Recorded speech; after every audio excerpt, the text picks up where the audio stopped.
नमस्कार दर्शकों, मैं हूं नाविका कुमार और आप जुड़ रहे हैं मेरे साथ सवाल पब्लिक का शो पर। मशहूर शायर दुष्यंत कुमार की एक गजल की लाइनें हैं। तू किसी रेल सी गुजरती है, मैं किसी पुल सा थरथराता हूं। उन्होंने प्रेम की वेदना को इस तरह से शब्दों का रूप दिया, लेकिन बीते 3 दिनों में रेल और पुल के हादसों पर इंसान की वेदना पर सियासी रण छिड़ गया है। 2 जून को बालासोर रेल हादसे के बाद से मोदी सरकार पर विपक्ष सवाल पर सवाल कर रहा है, जो उसका राइट भी है।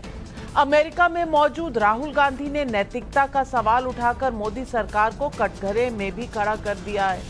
लेकिन कल शाम जब बिहार के भागलपुर में एक अंडर कंस्ट्रक्शन पुल गिर गया, तो इस पर समूचे विपक्ष ने मानो आंख नाक कान सब बंद कर लिया है, जैसे सबको सांप सूंघ गया हो।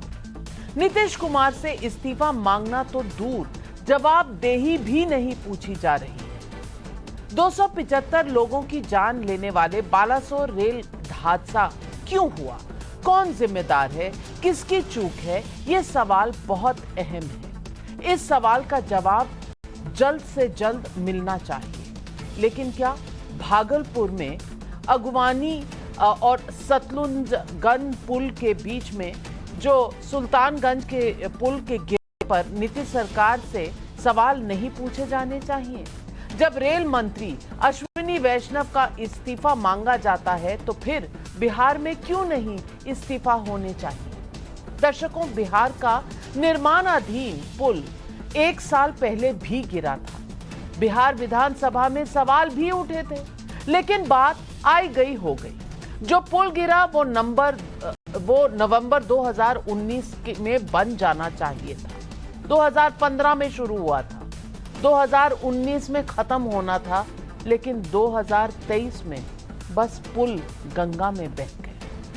सवाल पब्लिक का है कि जिस नीतीश कुमार के राज में एक पुल जो पहले तो टाइम पर नहीं बनता और बनने के दौरान 2 बार गिर जाता है, वही नीतीश कुमार अगर विपक्षी एकता का पुल बनाने चले हैं, क्या विपक्ष के बाकी दल इसलिए खामोश हैं?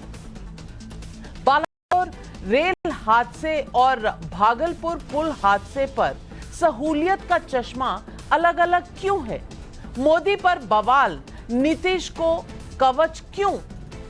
यही है आज सवाल पब्लिक का।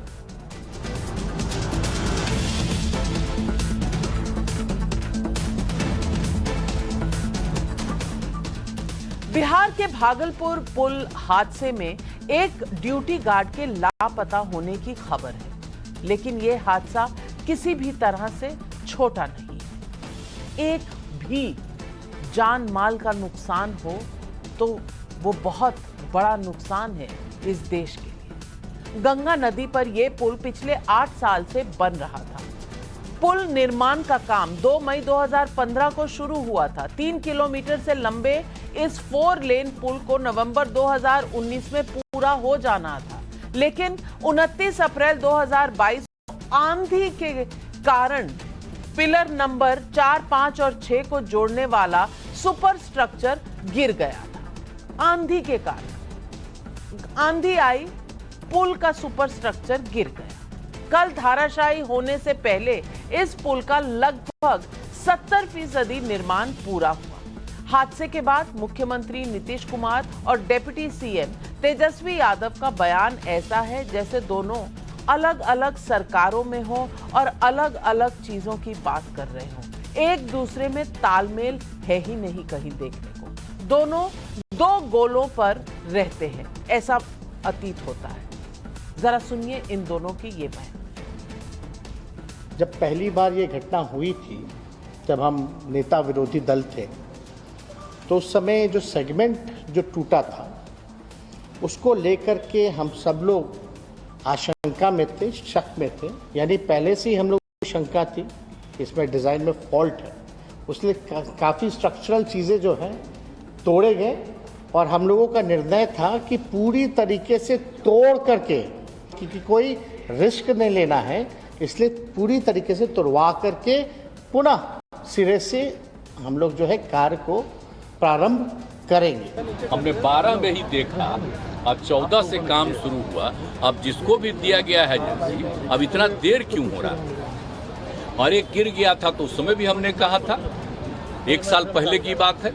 अब फिर जब 2 हो ये फिर गिरा है, कल ही हमको पता चला है, तो तुरंत हमने विभाग के सब लोगों को कहा कि जाकर के देख लीजिए और तुरंत एक्शन लीजिए। हम उसको बड़ा तकलीफ हुआ, इसलिए हमने कह दिया कि उसको तत्काल देखिए। और ठीक नहीं बना रहा तभी ना गिर जा रहा है भाई। कमाल है भाई, 2 बार गिर गया, हमको तब भी तकलीफ हुआ, अब भी तकलीफ हुआ। हमने ऑफिसर को बोला तुरंत एक्शन लीजिए बस। और तेजस्वी जी कह रहे हैं कि ये तो पुल बनना ही नहीं था, इसको तो गिराना ही था। अरे भाई, बन रहा था, नहीं बन रहा था, बनते बनते गिर गया कि बनना ही नहीं था इसलिए गिर गया? कोई तो बता दो, हो क्या रहा है? भागलपुर पुल पर लागत 1700 करोड़ से अधिक की थी। यहाँ ये भी बताती चलूं कि जब पुल निर्माण का काम शुरू हुआ था तब लागत सिर्फ 600 करोड़ की ही रखी गई थी। एक तो 1100 करोड़ एक्स्ट्रा लगा, वो भी पानी में चला गया। सवाल है कि क्या इस पुल निर्माण में सरकारी लाल फीताशाही हुई थी? क्या इस पुल निर्माण में भ्रष्टाचार भी हुआ था? आईआईटी रुड़की और एनआईटी पटना की रिपोर्ट के मुताबिक इस पुल के स्ट्रक्चर में बदलाव किए जाने थे। क्या इन पहलुओं पर ध्यान दिया गया? कौन देगा इन सवालों के जवाब? बीजेपी ने सवाल पूछ ही लिया है और कहा है कि पुल को बनाने वाली SP Singla construction private limited से नीतीश कुमार के संबंध क्या हैं? ये सवाल अब बीजेपी उठा रही है। ये कंपनी 25 साल पुरानी है, लेकिन इस कंपनी को सबसे ज्यादा बिहार में ही पुल बनाने के ठेके मिले हैं। क्या भाई, क्या कनेक्शन है? कोई बताएगा? लेकिन नीतीश कुमार ने आज जिस तरह से इस पूरे मामले पर बयान दिया, उसमें एक कैजुअल अप्रोच जैसा दिखा। मानो ऐसा लगता है कि पुल हादसे पर हुआ तो हुआ जैसी बात हो रही है। लेकिन यही नीतीश विपक्षी एकता के लिए इन दिनों बड़े बड़े चुस्त दुरुस्त नजर आ रहे हैं।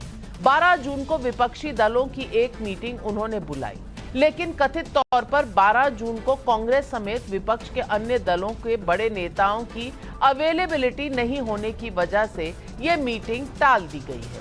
नीतीश कुमार पिछले कुछ हफ्तों में राहुल गांधी से लेकर ममता बनर्जी और अरविंद केजरीवाल से लेकर अखिलेश यादव और शरद पवार जैसे नेताओं से घूम घूम कर मिले हैं। नीतीश कुमार अगर विपक्षी एकता की धुरी बन रहे हैं तो क्या नीतीश से उनकी सरकार के हादसे पर सवाल नहीं होने चाहिए? क्या सवाल बंद हैं? लेकिन विपक्ष के अन्य नेताओं को फिलहाल बालासोर हादसे पर सवाल उठाने से फुर्सत ही नहीं है। सुनिए राहुल गांधी का अमेरिका में दिया गया ये बयान। उनसे आप कुछ भी पूछो, वो पीछे की ओर देखते हैं। उनसे पूछो भैया ट्रेन एक्सीडेंट क्यों हुआ, कहेंगे भैया वो देखो कांग्रेस ने 50 साल पहले ये किया। I remember a train accident when the Congress party was in power.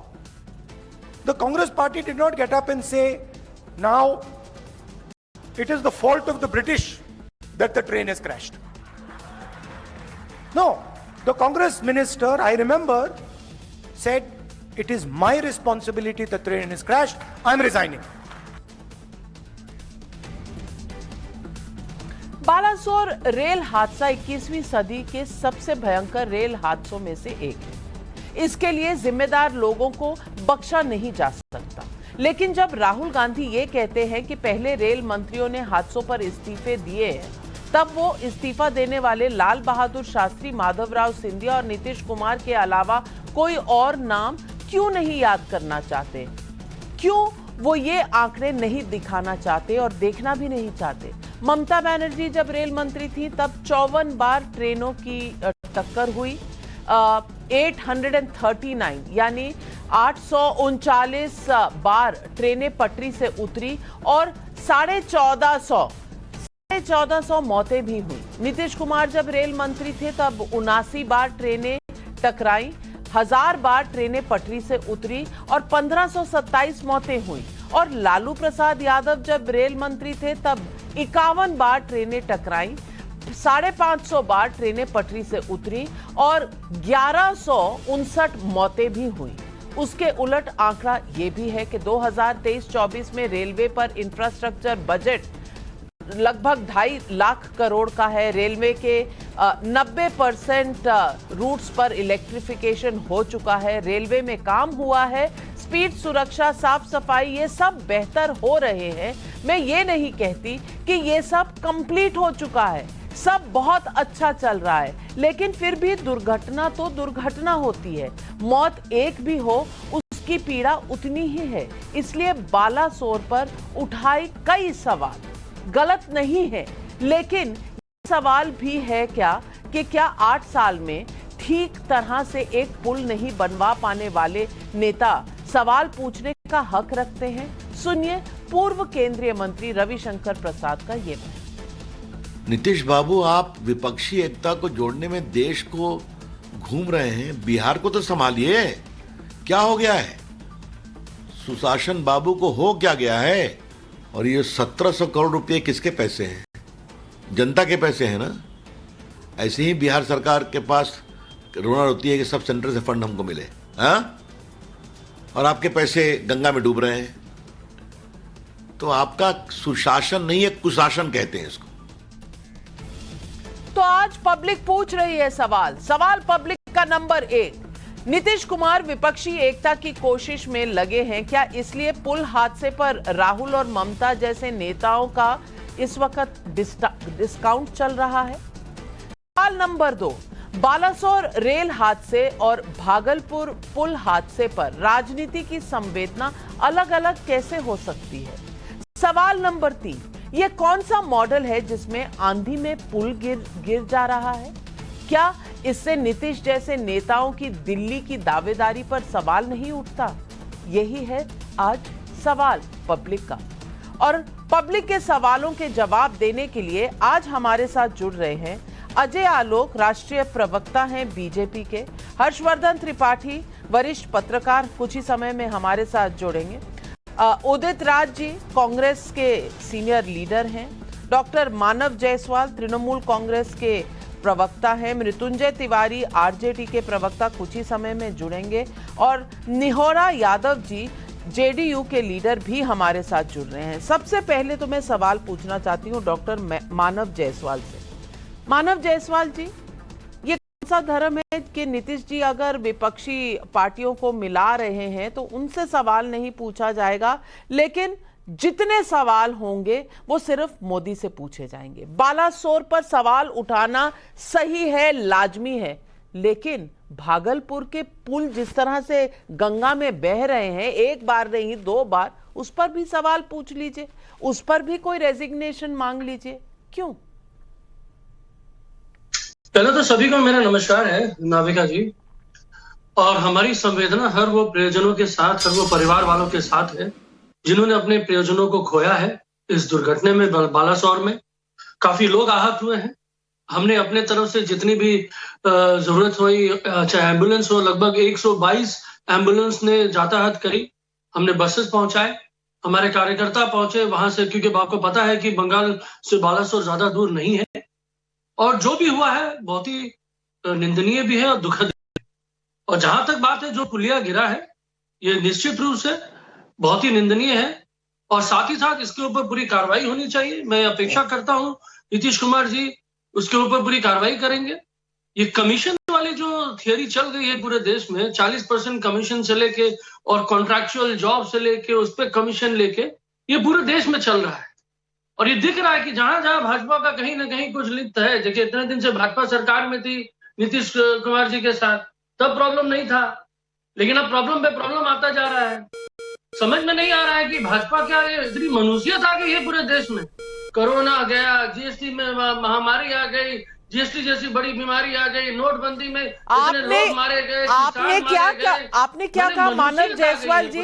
Bhajpa की सरकार बनने से मनहूसियत आ गई है देश में, मनहूसियत आ गई है, आप ये कहना चाह रहे हैं? कोई हादसा होगा तो वो पूरी पार्टी की। सबसे बड़ा हादसा हुआ बालासोर में, कोरोना हमारे इसी समय आया, जीएसटी में इतने कारोबार बंद हो गए, बेरोजगारी बढ़ गई, महंगाई अपरंपार हो गई। आपको पता है कि भाई नोटबंदी में कितने लोग मारे गए, किसान बिल ये लाए उसमें हमारे 800 के ऊपर किसान मारे गए, कितने किसान आज मर रहे हैं, सुसाइड कर रहे हैं। मतलब चल क्या रहा है? कमाल है। मानव जायसवाल जी, आपने कहा कोरोना बीजेपी की वजह से आया, अगर ट्रेन का हादसा हुआ तो बीजेपी की मनहूसियत की वजह से, किसान मारे गए तो बीजेपी की मनहूसियत की वजह से। आप बहुत वरिष्ठ नेता हैं, बहुत वरिष्ठ प्रवक्ता हैं, और आपकी पार्टी भी बहुत बड़ी पार्टी है, लेकिन इस तरह की हल्की बात, अजय आलोक जी जवाब दीजिए। मानव जायसवाल जी ने कह दिया है आज कि बीजेपी की मनहूसियत की वजह से ये सब हो रहा है। ये किस तरह की भाषा, ये किस तरह की सोच है, मैं नहीं जानती, पर आप जवाब दीजिए। नविका जी देखिए, गलत बात है, मैंने बीजेपी की मनहूसियत नहीं बोली, मैंने मनहूसियत आज देखिए नविका जी, ऐसी मनहूसियत देखिए अजय आलोक जी पर्सनली नविका जी, ये चुप रहेंगे तब तो कोई बात होगी। बीजेपी को मनहूस नहीं। अच्छा नविका जी, ऐसा है कि जिस मानक जी को मैं काफी 4-5 साल से देख रहा हूं, टीवी पे मेरे साथी आते थे। जानती है फर्क क्या आया है? नकारात्मकता और घृणा इतनी अंदर भर गई कि चेहरे पे मोटा चश्मा लग गया। तो जब घृणा और नफरत का चश्मा लगाए रखेंगे तो इनको हर जगह मनहूसियत ही दिखेगी, सकारात्मकता तो कुछ दिखेगा नहीं। जिस जीएसटी से देश का फायदा हो रहा है, one nation one tax, Congress ही लेके आई थी, ममता जी उस वक्त पार्ट थी कांग्रेस का, इंप्लीमेंट हमने कर दिया तो जीएसटी से नफरत हो गई।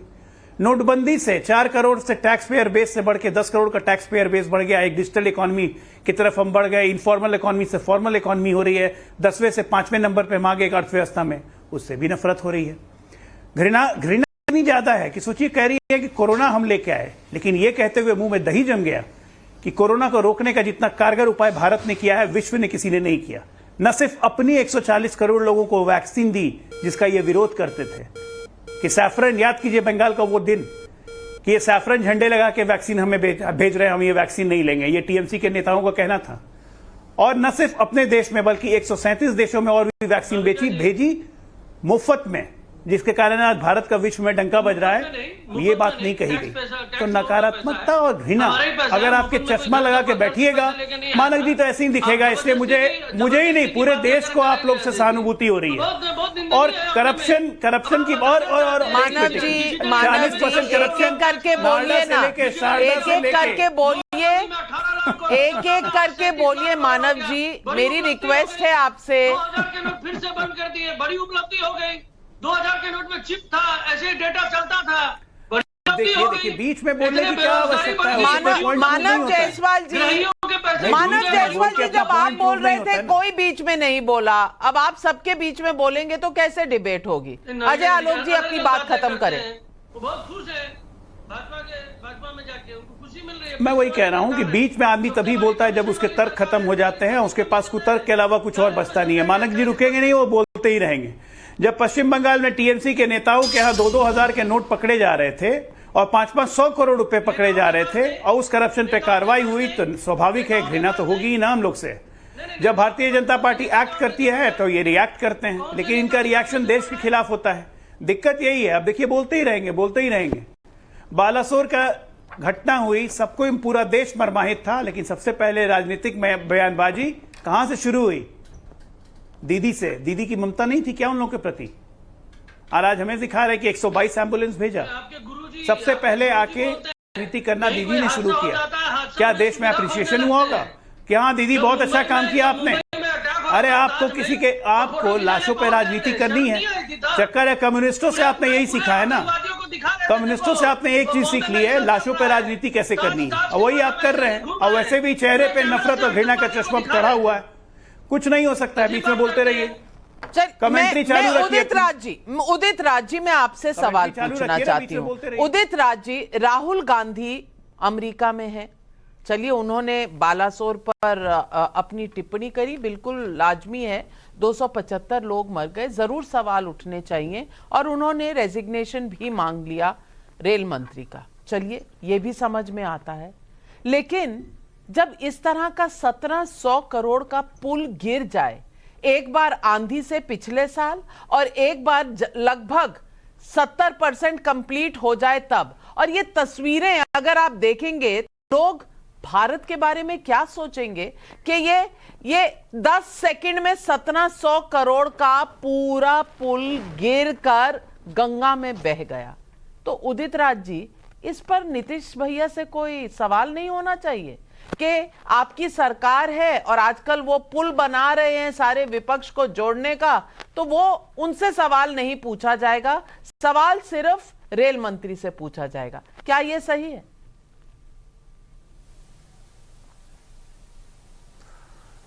देखिए, ऐसा है कि बड़ा दुर्भाग्य है और भ्रष्टाचार का जरूर मामला है, और जिन लोगों जो जिम्मेदार हैं उनको कड़ी से कड़ी सज़ा दी जानी चाहिए। और पुल का गिरना, इससे हम इनकार नहीं कर सकते कि इसमें भ्रष्टाचार जरूर हुआ। लेकिन मैं दोहरा मापदंड हो यह नहीं होना चाहिए, कम से कम टेलीविज़न डिबेट पर। जब बुंदेलखंड एक्सप्रेस 14,000 करोड़ से उसका निर्माण हुआ, निर्माण होते चौथे पाँचवें दिन गड्ढा हो गया। महाकाल जो मंदिर 856 करोड़ का बना और उसकी मूर्तियां हवा से ढह गई, तो इस पर क्यों नहीं डिबेट होता है? बनारस में जो फ्लाईओवर ब्रिज बन रहा था, बनते गिर गया, लोग मर गए, आज तक पता ही नहीं लगा उसका कि क्या हुआ। मोदी जी की कॉन्स्टिट्यूंसी है। इस तरह से बम्बई हाईवे का भी हुआ कि सड़क उखाड़ी गई, जबकि शुरुआत ही ओपनिंग होने वाली थी। तो ये भ्रष्टाचार हमारे जड़ों में है। तो लेकिन जब भ्रष्टाचार गैर बीजेपी की सरकार में होता है तो डिबेट पर आता है, लेकिन बीजेपी के भ्रष्टाचार का डिबेट पे क्यों नहीं आता? ये सब यहाँ पैदा होता है। निश्चित तौर से नीतीश कुमार जी की सरकार को जिम्मेदारी लेना चाहिए और जितनी जल्दी सजा देना चाहिए, रिकवरी करना चाहिए उनसे, कि ये जो ठेकेदार हैं उनसे सबसे रिकवरी किया जाना चाहिए। ये मतलब इसमें कोई संदेह नहीं है। लेकिन भारी करप्शन है, एक बात तो ये बात हम मान सकते हैं, इस बात को तो मानना ही पड़ेगा। सवाल तो ये है उदित राज जी कि आपके नेता इस पर क्यों चुप है? आप तो मांग रहे हैं जवाबदेही, राहुल गांधी जी क्यों चुप है? नहीं, देखिए ऐसा है, अभी आलोक जी एक बात कह रहे थे कि जीएसटी का विरोध हमने किया। जीएसटी का विरोध मोदी जी ने किया था 2011 में, कहा जीएसटी डिजास्टरस होगी। तो नेगेटिव पॉलिटिक्स ये करते हैं। किस चीज का इन्होंने विरोध नहीं किया, उसके बाद में उसी को लागू किया है। इसको रिकॉर्ड में देखा जा सकता है। हम जीएसटी के खिलाफ नहीं, बैड जीएसटी के खिलाफ। जिस तरह से 3,000 4,000 अमेंडमेंट हुए, लोग परेशान हुए, काफी लोग परेशान हुए, उसके खिलाफ है। जीएसटी तो हमारी देन थी, लेकिन जीएसटी को सही रूप से पहले उसका ट्रायल होना चाहिए था, मार्क एक्सरसाइज होना चाहिए था, तब लागू करना चाहिए था। ये बात है।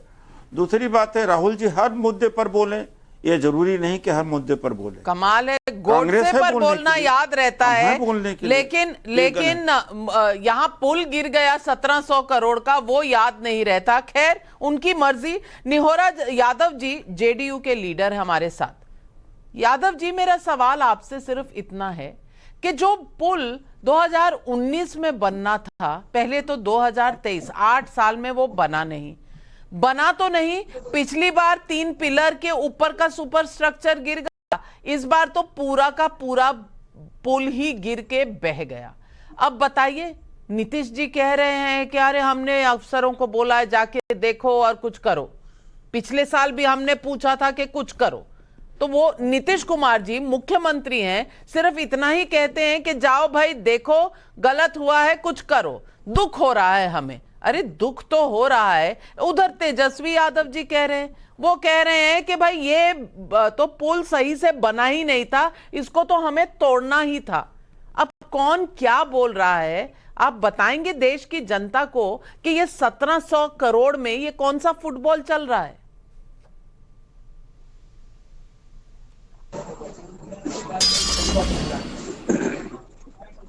ये पुल टूटना तो दुर्भाग्यपूर्ण बात है ही और ये अफसोसजनक है, लेकिन जो सवाल हमसे कर रहे हैं, जेडीयू से कर रहे हैं या कांग्रेस से कर रहे हैं, यह सवाल सबसे पहले नितिन नवीन से करना चाहिए, क्योंकि इस विभाग की जिम्मेवारी नितिन नवीन को ही था। तो बेहतर तरीके से नितिन नवीन बताएंगे कि पुल कैसा बना, क्यों टूटा, ये सवाल करना चाहिए। क्योंकि हम सरकार में हैं तो हमारी जिम्मेवारी बनती है और हमने जिम्मेवारी लिया है और इसीलिए जांच का भी आदेश दिया है और जो दोषी पाएंगे उन पर कार्रवाई होगी, यह सरकार ने दायित्व लिया है। भाई ये तो निश्चित रूप में है कि कहीं न कहीं कंस्ट्रक्शन में गड़बड़ी हुई है, मटेरियल देने में गड़बड़ी हुई है, तो यह पुल टूटा है, इसमें कोई संदेह नहीं है। जिन लोगों ने ऐसी गलती किया है, चाहे कंस्ट्रक्शन कंपनी बड़े से बड़े क्यों नहीं हो, उन पर कार्रवाई जांच करा के करने के मुख्यमंत्री जी ने घोषणा की है।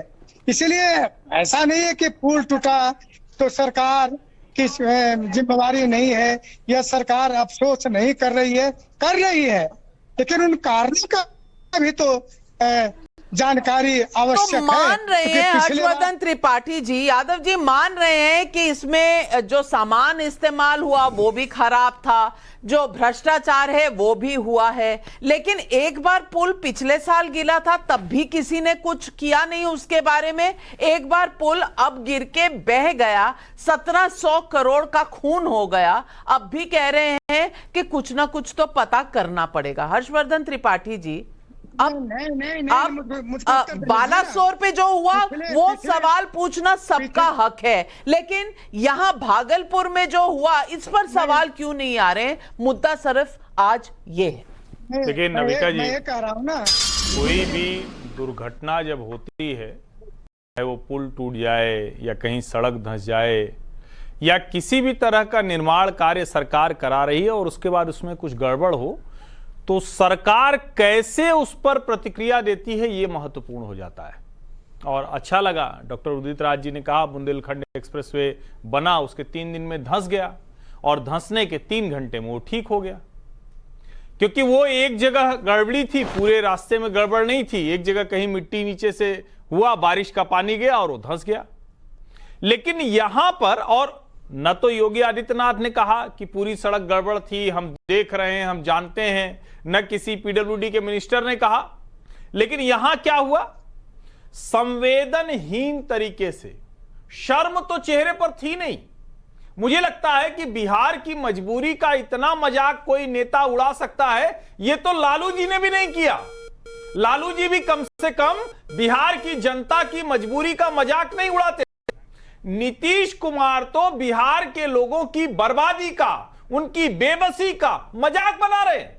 वो कह रहे हैं कि हमने उसको बोला था, अरे देखिए हमने तो बोला था, और उनके भाव भंगिमा देखिए। मैं तो कहता हूं कि इस पूरी डिबेट को छोड़ के सिर्फ और सिर्फ आप अपने सवाल पब्लिक का में वो नीतीश जी का बोलना दिखा दीजिए, लोगों को समझ में आ जाएगा कि बिहार की बर्बादी के लिए कैसे नीतीश कुमार जिम्मेदार है।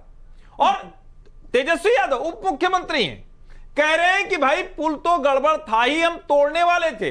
किसकी प्रतीक्षा कर रहे थे? और अगर सचमुच ये होता, उसके बाद भी मुख्यमंत्री और उप मुख्यमंत्री जाकर उसका जांच करते, उसको कराते, पकड़ते दोषियों को, लेकिन कुछ नहीं किया। वो बोलते हुए ऐसे दिख रहे हैं कि जैसे ठीक है भाई, कर क्या लोगे हमारा, हम तो ऐसे मुख्यमंत्री हैं, हमें राजद देगी नहीं तो भाजपा साथ दे देगी, हम तो मुख्यमंत्री रहने वाले हैं और बिहार को यह अभिशाप झेलना पड़ेगा। ये वाला पीड़ादायी है, ये कष्ट देता है लोकतंत्र में। मृत्युंजय तिवारी जी हमारे साथ जुड़ गए। और मृत्युंजय तिवारी जी, आज सबसे बड़ा सवाल यह है कि भागलपुर में पुल गिरा तो इसकी जवाबदेही किसकी है?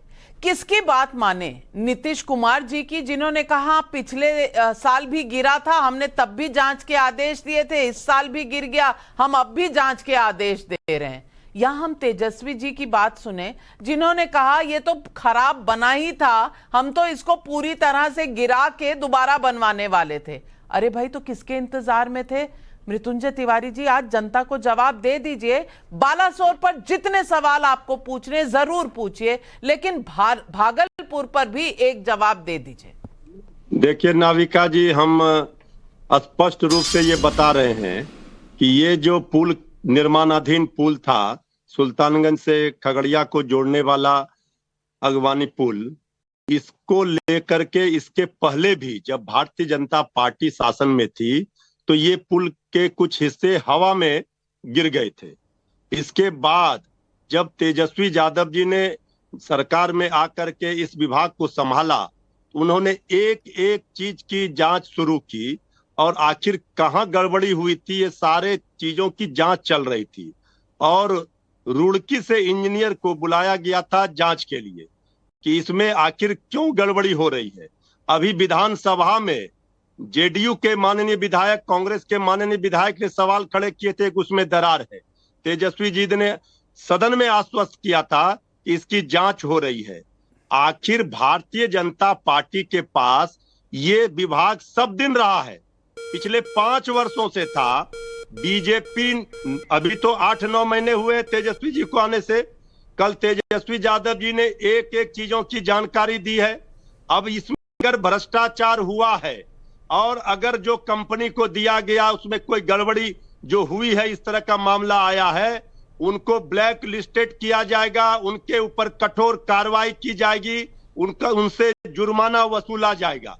लेकिन एक एक व्यक्ति को भी एक्सपोज करेंगे जिन्होंने इस पूरे पुल के मामले में गड़बड़ी की है, जो दोषी आलोक है। जी, ये वार्निंग आपके लिए है, हो रही है, ये चेतावनी आपके लिए है अजय आलोक जी, क्योंकि उनका कहना है कि बीजेपी के समय से इसमें कुछ ना कुछ गोलमोल चल रहा था। ये बात और है कि 2 महीने पहले असेंबली में आश्वासन दिया था तेजस्वी जी ने, लेकिन 2 महीने तक कोई कार्रवाई नहीं हुई। बस पिछले 9-10 महीने से जांच ही जांच चल रही थी और देखते देखते पुल बस बह गया। अजय आलोक जी, जवाब दीजिए। नविका जी, देखिए, पुल की क्रोनोलॉजी समझा देता हूं। 2014 में जब नीतीश कुमार कांग्रेस के समर्थन से सरकार चला रहे थे, भारतीय जनता पार्टी से अलग हो चुके थे, तब इस पुल की स्थापना की गई थी। बजट था 656 करोड़, बनने का समय था 2019 तक। 2015 में आरजेडी आई शासन में, 15, 16, 17 में आरजेडी रही साथ में, पुल का काम चलते रहा। 17 से भारतीय जनता पार्टी के आगे, जिसको पुल निर्माण मंत्री कह रहे हैं बीजेपी का। ये सही है कि बीजेपी नीतीश कुमार के साथ 2013 तक रही और 12,500 रिकॉर्ड पुल पुलिया बीजेपी ने बनवाया और आज तक उसमें से एक भी पुल पुलिया गिरा नहीं है बिहार में। बहुत अच्छे से काम कर रहा है। बिहार की सड़कें भी गवाह हैं कि भारतीय जनता पार्टी के मिनिस्टर्स ने कैसा काम किया। देखिए, कहानी शुरू होती है पिछले साल मार्च में 2022 में, जब ये पुल हवा में नहीं गिरा, नदी में गिरा। 20 मीटर का स्पैन। सरकार थी भारतीय जनता पार्टी और नीतीश कुमार की, मिनिस्टर थे नितिन नवीन। बुला के, और उन्होंने बुलवाया था रुड़की के इंजीनियर्स को और एनआईटी पटना के इंजीनियर्स को, न कि तेजस्वी ने। उसकी रिपोर्ट आ गई अप्रैल में कि इस पुल का डिजाइन गड़बड़ है, प्राइमा फेशिया। और उसी वक्त आदेश पारित किया गया कि इस पुल का काम पे रोक लगा दी जाए और इस पुल को ढाने के विषय में सोचा जाए। यह आधिकारिक ऑर्डर है बाय द बीजेपी मिनिस्टर। मेरा बस यही कहना है कि जब जुलाई से इनकी सरकार बनी अगस्त में महागठबंधन की, तो किसके आदेश से वापस काम शुरू करवाने की अनुमति दी गई और टारगेट सेट किया गया कि 23 के दिसंबर में इस पुल को फिर से चालू करना है।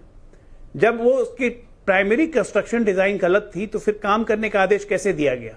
कल भी जब ये पुल गिरा तो उस पर काम चल रहा था। तो ये बात जानना जरूरी है ना कि किसके आदेश से काम चालू हुआ, कैसे कैसे फंड ट्रांसफर किए गए। अगर पहले इस पुल पर काम खत्म करने की बात थी तो कल तक काम क्यों चल रहा था वहां? और वहां पर रहे लोगों ने ये हमें और हमारे रिपोर्टर को बताया है कि कल दोपहर 1-2 बजे तक वहां काम चल रहा था। ये किसके ऑर्डर से चल रहा था? देखिए, भाजपा के हमारे मित्र प्रवक्ता डॉक्टर साहब ने खुद ही सेल्फ गोल कर लिया। अब ये कह रहे हैं आदरणीय नीतीश कुमार जी के साथ जब भाजपा थी तो 12,000 पुल बनाया। अरे आज हम सरकार में आए तो ये नहीं कह रहे कि ये पुल हमने बना दिया। आप भी जानते हैं नाविका जी, अगर पुल पुलिया बने तो हमारे शासन काल का ही था। उसका फीता इन लोगों ने काटा जब एनडीए की सरकार बीजेपी नीतीश कुमार जी की बनी।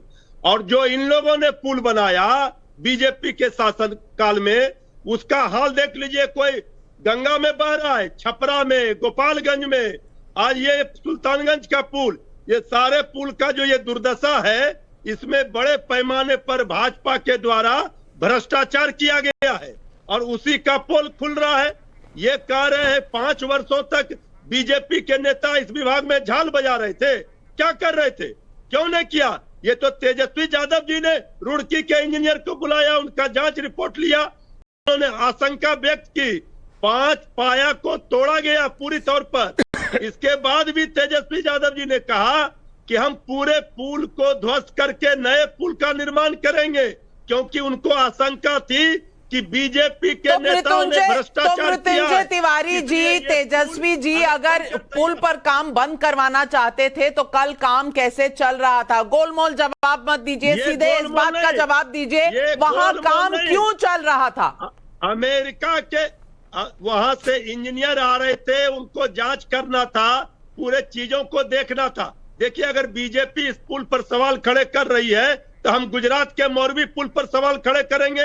कितने लोगों की जानें चली गई? कमाल है, मिनिस्टर साहब ने कह दिया कि पुल पर काम नहीं होगा, लेकिन अमेरिका से इंजीनियर आएंगे। हर्षवर्धन जी, ये क्या बात हो गई? और ये पुलिया वैसी पुलिया नहीं है जो बन रही है नीतीश कुमार से लेकर ममता बनर्जी तक, ममता बनर्जी से लेकर शरद पवार तक, शरद पवार जी से लेकर अखिलेश यादव तक। क्या ये वही पुल है जो आज हम देख रहे हैं अपने स्क्रीन पर? कोशिश तो देखिए उसी पुल की थी। अब वो तो वैसे भी 12 जून वाला तो शायद ध्वस्त ही हो गया ना, कि शायद फिर से बनाएंगे, नया डिजाइन बनाएंगे। उस विपक्षी एकता के पुल में भी कुछ प्राइमरी दिक्कतें हैं, जो बेसिक स्ट्रक्चरल प्रॉब्लम जिसको कहते हैं, तो वो दिख गई। लेकिन यहां आप कमाल देखिए, और मैं तो बड़ा आश्चर्य में पड़ जाता हूं कि सचमुच बिहार के लोगों का कितना बड़ा दुर्भाग्य है।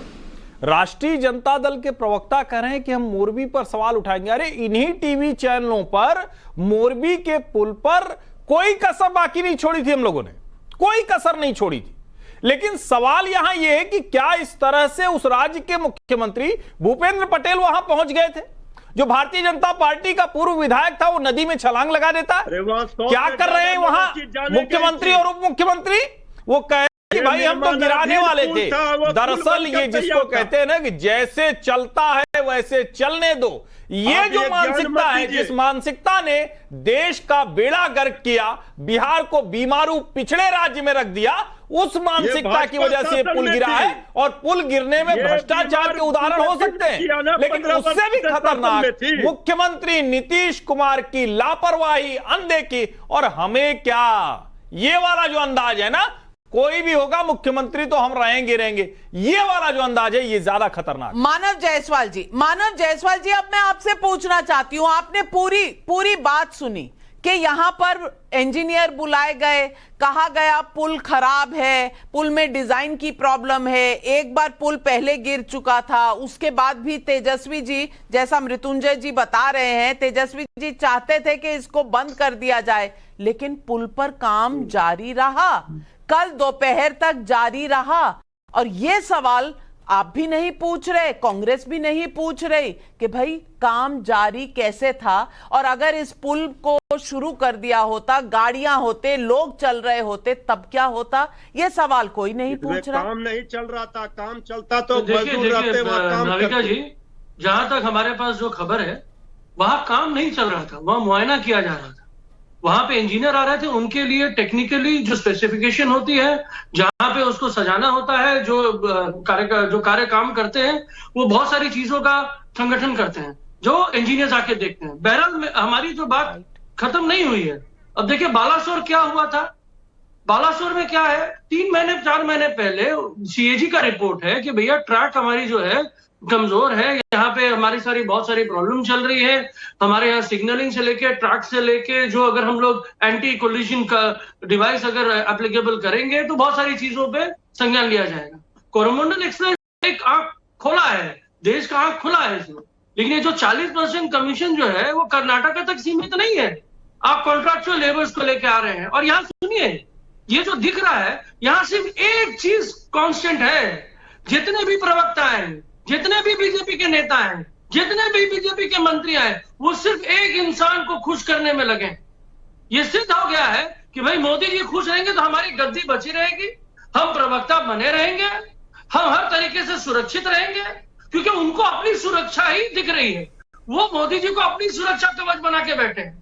अजय आलोक जी जवाब दीजिए। अजय आलोक जी जवाब जिस दीजिए। तरीके से चल रहा ऐसी है, छोटी अब देखिए महिमा मंडन जी, ऐसी छोटी अरे क्लेम कीजिए। अरे पहली बात की मानक जायसवाल को पूरी बात पता नहीं है तो उनको बोलना नहीं चाहिए। पहली बात मानक जायसवाल को पूरी बात पता नहीं है तो बोलना नहीं चाहिए। उदित राज दूसरी जी, बात इसके बाद आप ही पे आ रही हूँ। लाशों का मार बिछा था गंगा यमुना मैं सिंपली ये कह रहा हूँ कि भाई एक मिनट मानक जी चुप रहिए, सुनिए यार, लगातार बोलते रहते हैं बीच में नविका जी, तो कैसे कोई बोले। अब जवाब इनको चुप करवाइए पहले। अब आप जवाब सुनिए मानव जी, एक दूसरे के ऊपर मत बोलिए। जी अजय आलोक जी। उनको डेटा बोले। अरे मैंने पहले ही कहा कि भैया मार्च 2022 में पुल पहली बार गिरा था 20 मीटर के स्पैन में, 20 मीटर के स्पैन में गिरा था। और फिर अभी झूठ बोल रहे हैं मृत्युंजय जी की तेजस्वी ने बुलवाया रुड़की से बुलवाया गया था पथ निर्माण मंत्री नितिन नवीन के द्वारा मुख्यमंत्री नीतीश कुमार की अध्यक्षता में। और अप्रैल में जब रुड़की के इंजीनियर्स की रिपोर्ट आ गई तो इस पे रोक लगा दी गई थी काम पे। बोल रहे हैं तो एक काम पे जब रोक लग गई थी तो फिर सितंबर में ये ऑर्डर उस कंपनी को कैसे मिलता है कि 2023 के दिसंबर में पुल का कंप्लीशन करके दीजिए। ये काम करने की परमिशन दी गई थी, फंड रिलीज किया गया था इसके काम करने के लिए। ये लगातार ये लोग झूठ बोलते हैं, झूठ पे छिपा रहे हैं। मैं चुनौती देता हूं आपके मंच के माध्यम से जनता के सामने कहता हूं, अगर नैतिकता बची हुई है नीतीश कुमार में, सीबीआई इंक्वायरी ऑर्डर कर दें, सीबीआई इंक्वायरी ऑर्डर कर दें। नहीं सीबीआई करना है, हाईकोर्ट जज के मॉनिटरिंग में एक इंक्वायरी ऑर्डर कर दें।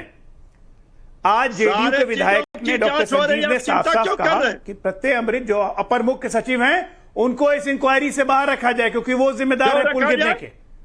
तो वो कैसे इंक्वायरी करेंगे? आप हाईकोर्ट जज के अध्यक्षता में इंक्वायरी ऑर्डर करिए। अगर मान लीजिए बीजेपी के मंत्री ने उदित राज जी बालासोर में जो हुआ नहीं होना चाहिए था। 275 लोग कम नहीं होते, 275 लोगों की जानें चली गईं। अभी भी 100 लोगों की शिनाख्त बाकी है। बहुत बहुत वेदना वाला ये वाकया है। लेकिन एक तरफ जवाबदेही, एक तरफ इस्तीफे की मांग और दूसरी तरफ आंखें बंद करके बैठने का ये कौन सा चश्मा है, यही आज पब्लिक सवाल पूछ रही। देखिए नाविका जी, आपने तो बीजेपी प्रवक्ता से 4 बार पूछा, खैर सवाल, लेकिन एक मैं जिस तरह से ये जो पुल भागलपुर वाले पुल के ऊपर थ्रेड बेयर आप डिस्कस कर रही हैं, अच्छी बात है, लेकिन बालासोर में घटना हुई क्यों?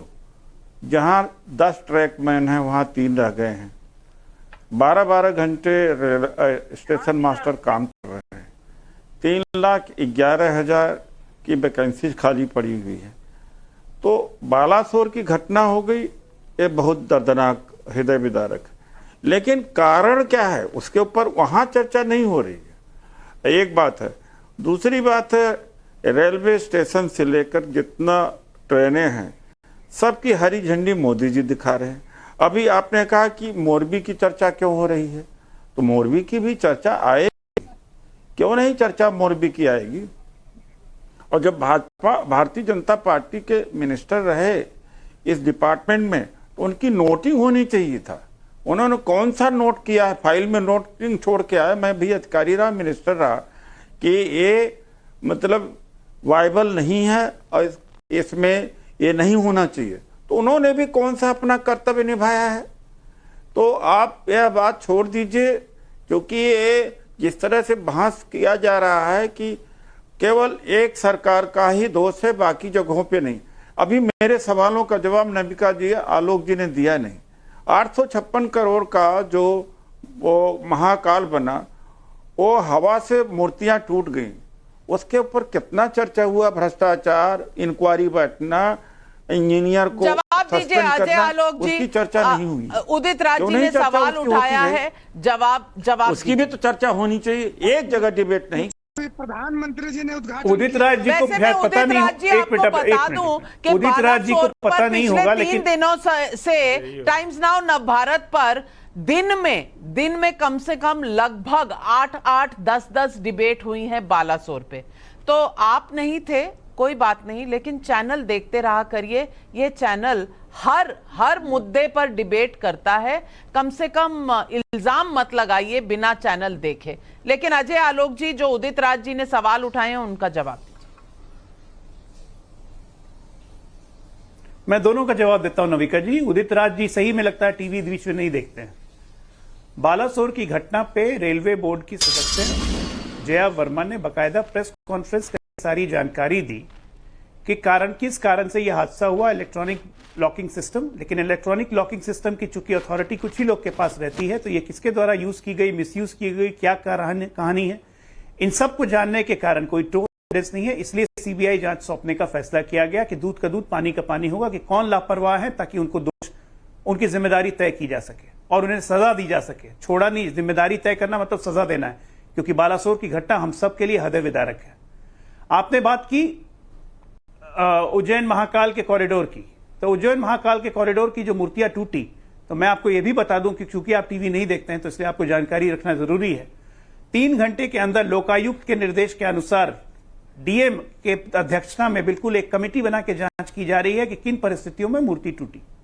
अब आप ये बताइए मुझे कि लगातार करप्शन के केसेस किसके राज में हो रहे हैं, और आप हमें दोष दे रहे हैं। आप कहते हैं कि इन चीजों की चर्चा नहीं होती है, इन चीजों की चर्चा होती है, इन चीजों की चर्चा नहीं होती, इनकी होती है।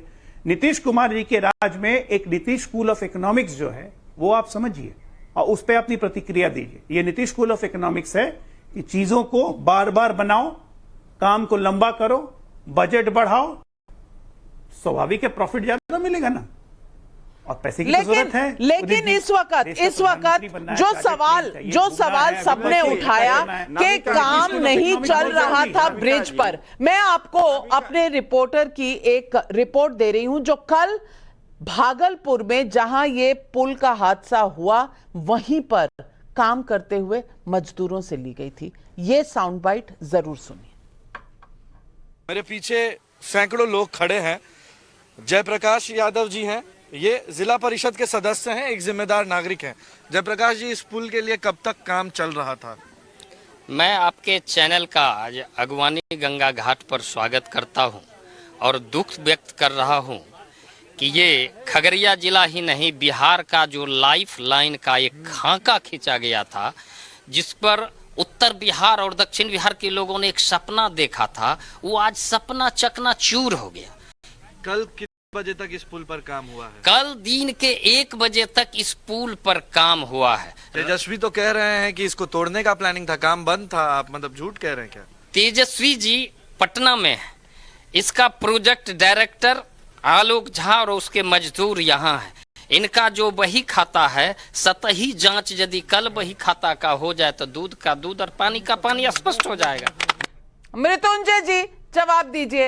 ये जिला परिषद के बंदे बोल रहे हैं और उनको कॉन्ट्रैक्टर का नाम पता है, जिसके मजदूर थे वहां पर वो भी पता है, और ये भी कह रहे हैं कि पटना में बैठे बैठे भागलपुर को कैसे जानेंगे भैया। नहीं, ठीक है कि जो वो बात कह रहे हैं, उन्होंने कहा कि 1 बजे तक, तो अगर नाविका जी प्रैक्टिकली आप समझिए, इतने बड़े पुल का निर्माण हो रहा हो और उसमें कोई 1-2 मजदूर काम नहीं करते, उसमें तो बड़े पैमाने पर काम होगा। अभी 1-2 दिन में अमेरिका से भी इंजीनियर आने वाले थे, वो पूरी तरह से रिपोर्ट देते। ये सारे चीजों की जानकारी चल रही थी। अगर ऐसा होता, उसमें काम होता, तो 1 बजे के बाद कोई काम बंद नहीं हो जाता है। आजकल तो अगर पुल में आप देखेंगे, इतने बड़े पुल के निर्माण का कार्य चलता है तो 24 घंटा चलते रहता है। बहुत सारे मजदूर वहां काम करते रहते हैं, बहुत सारे सामान मिलते हैं। ये जो बातें चल रही है, श्री तेजस्वी यादव जी ने स्पष्ट कहा था कि इस पुल को कहीं न कहीं जो गड़बड़ियां हैं, जो डिजाइन को लेकर सवाल खड़े हुए थे, नहीं सुनी जानी चाहिए। हर्षवर्धन जी, हमें बस जो मिल रहा है सरकारी बयान, उसी पर जाना चाहिए। क्या ये सही है? लेकिन अब क्या जी, मैं इसी की बात कर रहा था। अभी इन्होंने कहा कि वहां कोई निर्माण कार्य नहीं चल रहा था, उसके पहले और जब उसके बाद टाइम्स नाउ नवभारत के रिपोर्टर ने वहां के जिला परिषद सदस्य के मुंह से सुनवा दिया, तो अब ये कह रहे हैं कि नहीं, उस वक्त तक चलता तो दिन रात चलता। अगर दिन रात काम करवाने वाली सरकार होती तो इतना समय थोड़ी ना पुल को लगता। असली संकट तो ये भी है कि आप निष्ठा से, ईमानदारी से कोई काम बिहार में कर ही नहीं रहे और उसका यही सवाल खामियाजा आज बिहार की पब्लिक भी जनता पूछ भुगत रही रही है। अतुल कुमार सोनी का बिलासपुर से सवाल है, बिहार में बागेश्वर बाबा को रोकने के लिए पूरी चाक चौबंद व्यवस्था थी नीतीश बाबू के पास, एक ही पुल दो बार गिर जाता है, उस पर कोई जवाब नहीं देते, ऐसा क्यों?